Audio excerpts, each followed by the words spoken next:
കേരളത്തിലെ രാഷ്ട്രീയ പാർട്ടികൾക്കും മുന്നണികൾക്കും ചില മണ്ഡലങ്ങൾ അവരുടെ കുത്തകയായിരിക്കും.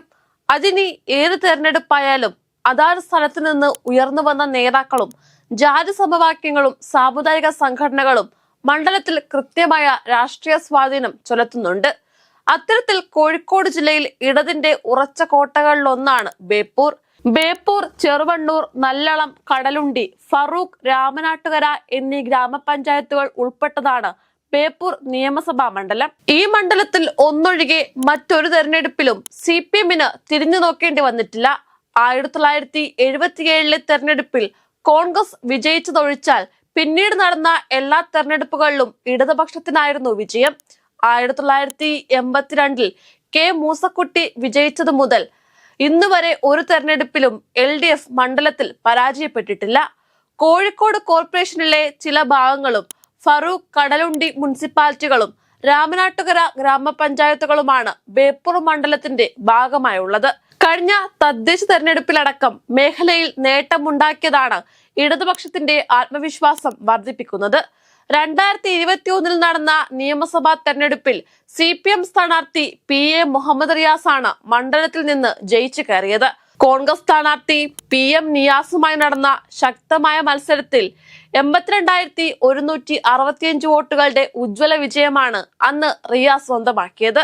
2006 2011 നിയമസഭാ തെരഞ്ഞെടുപ്പുകളിൽ മണ്ഡലത്തിൽ നിന്ന് വിജയിച്ച എളമരം കരീമിന് പകരം VKC മുഹമ്മദ് കോയയായിരുന്നു 2016 CPM ബേപ്പൂരിൽ മത്സരത്തിനിറക്കിയത്. 2001 മികച്ച ഭൂരിപക്ഷത്തിൽ ബേപ്പൂരിൽ നിന്ന് തന്നെ മത്സരിച്ച പാരമ്പര്യവുമായിരുന്നു VKC മത്സരരംഗത്തിറങ്ങിയത്. 2011 മത്സരിച്ച് 2ാം സ്ഥാനം കൊണ്ട് തൃപ്തിപ്പെടേണ്ടി വന്ന ആദം മുസ്ലി തന്നെയായിരുന്നു 2016 ബേപ്പൂരിൽ UDF സ്ഥാനാർത്ഥി. എന്നാൽ 2011 അപേക്ഷിച്ച് മികച്ച വിജയമാണ് LDF-ന് 2016 നിയമസഭാ തെരഞ്ഞെടുപ്പിൽ നേടാനായത്.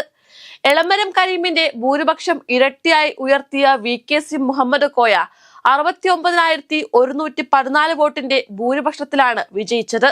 BJP മണ്ഡലത്തിൽ കരുത്ത് തെളിയിച്ചപ്പോൾ ഏറ്റവും അധികം നഷ്ടമുണ്ടായത് UDF-നായിരുന്നു. 2ാം അംഗത്തിനിറങ്ങിയ ആദം മുസ്ലിക്ക് ബേപ്പൂരിൽ 7.53% വോട്ട് വിഹിതമാണ് നഷ്ടപ്പെട്ടത്. ഇത്തരത്തിൽ കാലങ്ങളായി ഇടതിന്റെ കോട്ടയിലേക്ക് വരുന്ന തെരഞ്ഞെടുപ്പിൽ മത്സരിക്കാൻ തയ്യാറെടുക്കുകയാണ് മുൻ നിലമ്പൂർ MLA PV അൻവർ. കഴിഞ്ഞ വർഷം രാഷ്ട്രീയ കേരളത്തിൽ വലിയ കോളിളക്കം സൃഷ്ടിച്ച് ഇടത് സർക്കാരിനെ ഒന്നടങ്കം ആരോപണങ്ങൾ കൊണ്ട് മൂടിയ അൻവർ ബേപ്പൂരിൽ മത്സരിക്കാനുള്ള സന്നദ്ധത നേരത്തെ അറിയിച്ചിരുന്നു. പിണറായി സത്തിന്റെയും മരുമോനിസത്തിന്റെയും പ്രധാന വിമർശകനായ അൻവർ കോൺഗ്രസിലേക്ക് ചേക്കേറുമെന്ന വാർത്തകളും ഉയർന്നിരുന്നു. UDF-ന് തീരെ വേരോട്ടമില്ലാത്ത ബേപ്പൂർ മണ്ഡലത്തിൽ UDF സ്ഥാനാർത്ഥിയായോ സ്വതന്ത്രനായോ അൻവർ മത്സരരംഗത്തിറങ്ങിയാൽ വലിയ പോരാട്ടം കാഴ്ചവെക്കാൻ കഴിയുമെന്നതിൽ തർക്കമില്ല. അതേസമയം നിലവിൽ മണ്ഡലത്തിലെ സിറ്റിംഗ് MLA-യും സംസ്ഥാന മന്ത്രിസഭയിലെ പൊതുമരാമത്ത് ടൂറിസം വകുപ്പ് മന്ത്രിയുമായ PA മുഹമ്മദ് റിയാസ് മികച്ച പ്രവർത്തനമാണ് കാഴ്ചവെക്കുന്നത്. പിണറായി മന്ത്രിസഭയിലെ ഏറ്റവും ജനകീയനായ മുഹമ്മദ് റിയാസ് തന്നെ അടുത്ത തവണയും മണ്ഡലത്തിൽ നിന്ന് വിജയിക്കുമെന്ന കാര്യത്തിൽ സംശയമില്ല. അങ്ങനെയെങ്കിൽ ബേപ്പൂരിൽ ഇടതിന്റെ ചരിത്രം തിരുത്താനിരിക്കുന്ന UDF-നും മണ്ഡലത്തിൽ വിജയപ്രതീക്ഷ വെച്ച PV അൻവറിനും നിരാശയായിരിക്കും ഫലം.